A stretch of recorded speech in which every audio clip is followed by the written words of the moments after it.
Magandang hapon. Nandito na naman po ang inyong lingkod. Efren Collection po. Ito po ibabahagi ko po yung 3 pirasong 10 na Canadian cent. 3 piraso yan. Ayan po, nakikita nyo para maliwanag. Ito po yung nasa likuran.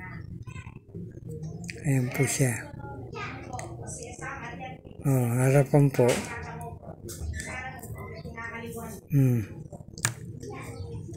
Katulad din po nito. Ito po, sa harapan.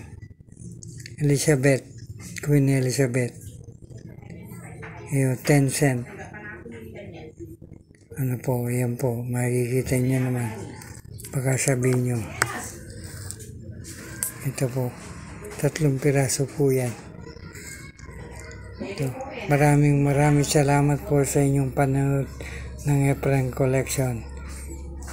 Sana hindi kayo magsawang manood ng Efren Collection. Maraming salamat po ulit. Thank you very much po.